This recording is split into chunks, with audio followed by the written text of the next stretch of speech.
Hello student, I am Gamis Safira. Welcome to my online class Subject Hindi Grammar Chapter 2 Part 2. आज हम वर्ण विचार देखेंगे। कल हमने देखा था कि वर्ण किसे कहते हैं और वर्ण के कितने प्रकार हैं। वर्ण के 2 प्रकार हैं, स्वर और व्यंजन। आज हम देखेंगे कि व्यंजन किसे कहते हैं।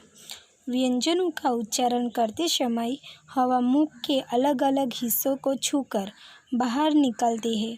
इनका उच्चारण करते समय स्वरों का सहयोग लेना पड़ता है। हिंदी के व्यंजन इस प्रकार है।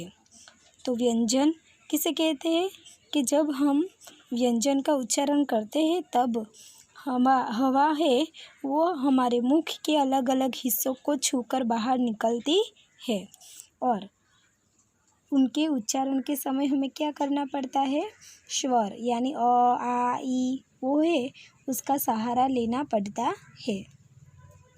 हम बोलेंगे यहाँ क, तो क के साथ किसका उच्चारण हुआ, अ का हुआ ना। उसी तरह से ख, तो ख उसके साथ अ का उच्चारण हो रहा है ना।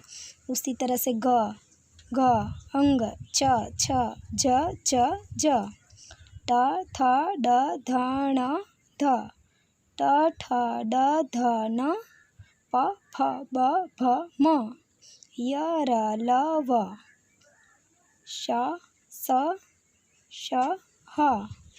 ये य र ल व है वो अंतस्थ व्यंजन है और स श स और ह है वो ऊष्म व्यंजन है। स्पर्श व्यंजन यानी जब हम यहाँ क ख और च ट और त थ ड ध न और प फ ब भ म बोलते हैं तब क्या होता है, हमारी जीभ होती है वो मुख के अलग अलग हिस्सों से छूकर वो उच्चारण होता है, इसीलिए उसे स्पर्श व्यंजन कहते हैं।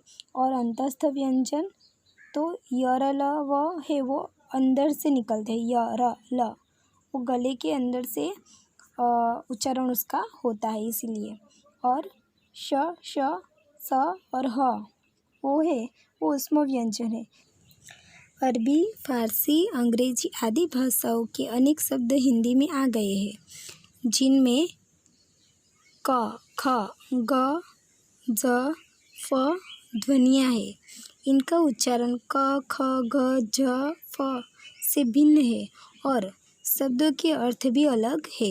हिंदी में क, ख, ग का प्रयोग अब लुप्त हो गया है, परंतु ज और फ का अर्थ भेद के कारण प्रयोग आवश्यक है, जिसे हम नुक्ता कहते हैं। यानी क के नीचे जो डॉट लगाया जाता है उसे क्या बोलते हैं, नुक्ता।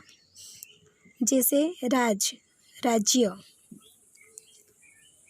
राज यानी रहस्य, सजा, दंड, सजा, सजाना, फन, सांप का जो फन होता है वो, फन यानी गुण, जरा तो बुढ़ापा और जरा यानी थोड़ा।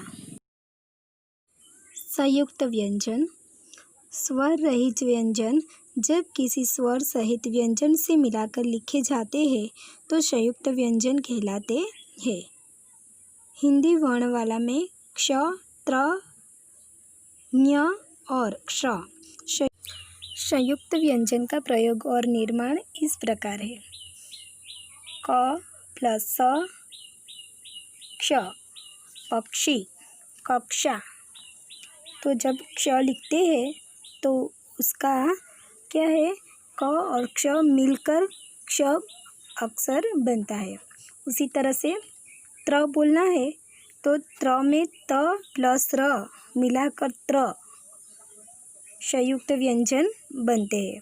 उसी तरह से क्य, झ प्लस झ तो क्य, ज्ञाता, विज्ञान, स प्लस र स्र, श्रीलंका, श्रोता वो स्र है वो स और र संयुक्त व्यंजन से बने हैं। ओके। जब दो अलग अलग व्यंजन एक साथ आते हैं तो भी संयुक्त व्यंजन बनते हैं। इसमें पहला व्यंजन अ रहित होता है, जबकि दूसरा व्यंजन अ या किसी अन्य स्वर सहित होता है, जैसे द प्लस ध, दग्ध, सिद्ध, विरुद्ध। हम लिखते हैं तो द है वो उसमें अ है, क्या है, अरहित है। उसी तरह से त्याग, तो उसमें जो त्य होता है उसमें त प्लस य, वो संयुक्त व्यंजन से त्य अक्षर बना है। ओके, यानी जो के व्यंजन है वो त प्लस य से बना है। उसी तरह से शक्ति, उसमें क और त, आधा क और त लिखते हैं, उसी तरह से वो क और त वो व्यंजन से बने हैं। स्थ, स प्लस थ बराबर स्थ, स्थान, स्थल। ओके, तो वो क्या है, संयुक्त व्यंजन है। संयुक्त व्यंजन मीन्स क्या, कि वो क्या होता है, व्यंजन से मिलाकर जो स्वर सहित व्यंजन से मिलाकर जो शब्द अक्षर बनते हैं उसे क्या कहते हैं, संयुक्त व्यंजन। द्वित्व व्यंजन, जब दो समान व्यंजन इस प्रकार जुड़े कि उनमें पहला व्यंजन स्वर रहित और दूसरा व्यंजन स्वर सहित हो तो द्वित्व व्यंजन कहलाते हैं। एग्जाम्पल देखेंगे, ग प्लस ग, क, दिग्गज, चुग्गा। उसी तरह से स प्लस स, स, रस्सी, लस्सी। हम जब लस्सी और रस्सी लिखते हैं तो डबल स होते हैं ना, एक आधा स और एक पूरा स। तो पहला स्वर रहित और दूसरा व्यंजन रहित सहित हो तो द्वित्व व्यंजन कहलाते हैं। उसी तरह से ल प्लस ल, ल, गोरिल्ला, हल्ला। उसी तरह से द प्लस द, द, कद्दू, गद्दा।